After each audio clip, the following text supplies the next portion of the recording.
Hi y'all, so in today's video I want to show you how I built this self-watering tomato wicking pool, and in the next video that comes after it we'll go over how I did the trellis structure. Welcome to the channel Green Thumb Black Thumb. I'm Karen, the black thumb component of the channel, and I hope you enjoy what you see.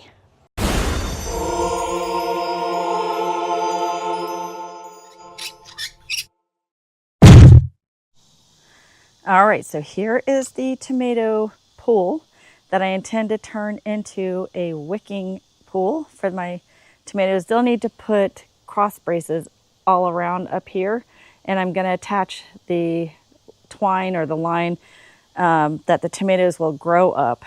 And I'm based on the square feet of this pool, I can get roughly 15 tomatoes in here. Been working a lot this afternoon. I was hoping I'd get at least the soil in, but I didn't get that far either. So let me show you what I did do. So here is the pool. I have the non-woven weed barrier geotextile on top of it. I'm capping because I still have to put the 2-inch pipe on this, which will come up, you know, about yay high. It'll be where I fill the water, and the tubing is all down here. So that I assembled the way I showed you for the bed.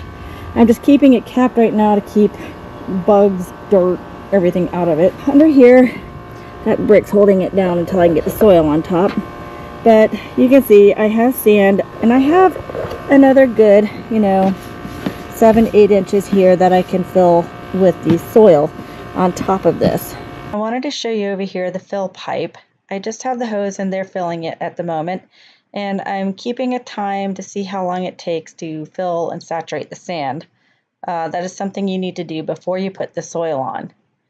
Alright, so it's been filling for about 5 minutes, and if I just press gently on the top here, you can see that when it's saturated, it will start to look watery like this. This is how you know you've done a good job.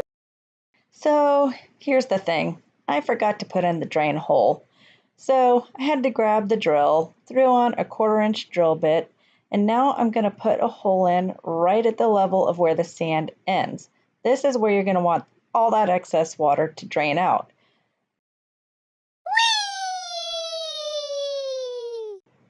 Okay, so now I'm taking the screen and I want to put it on the inside of the pool and out pops Niagara Falls.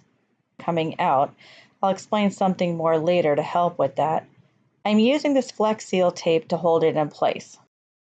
Here from the inside, you can see that I used the Flex Seal tape to hold it in place. You can use paper tape since the sand will just hold it on in the end. And it also turns out to help the sand from getting out, you should put in some of the weed barrier or the geotextile over the screen, and the screen will just provide a backing for that barrier, but that will keep the sand from getting out.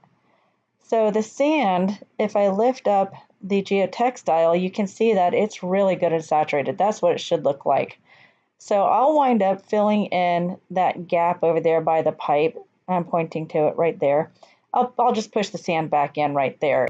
Unfortunately, the used soil I have left is soil that I used to grow potatoes. I really don't want to use that for my tomatoes since they're in the same family. They're susceptible to the same diseases. So I'm probably going to have to just go ahead and go out and buy some more soil. I have a little bit that I grew my okra in. I still have some of that soil, so I'll probably use that to supplement.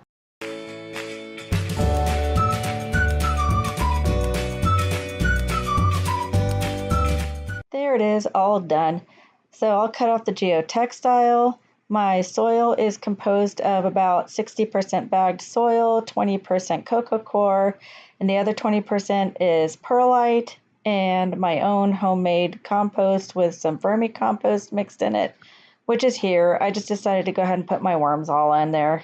I'm done with the vermicompost. It's just more than I can do right now, that's all.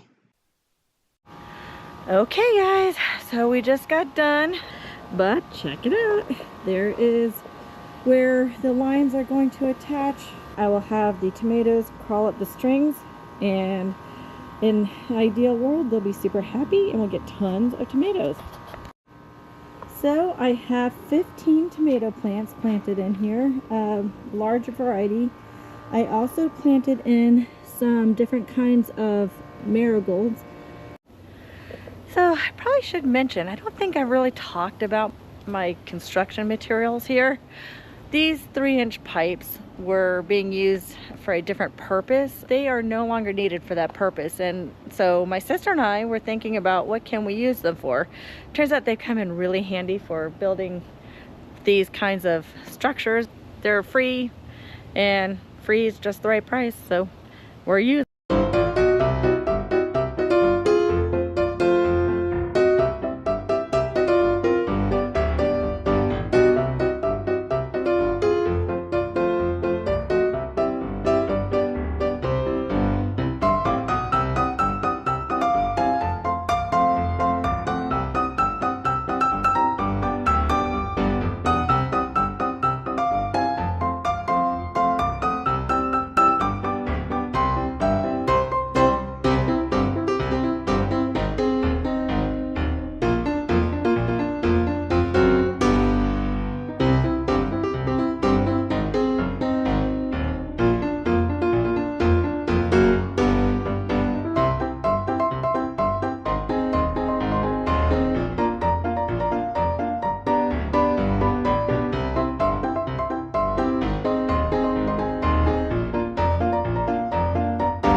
All right, the weather has cooled down a little bit. The rain has stopped.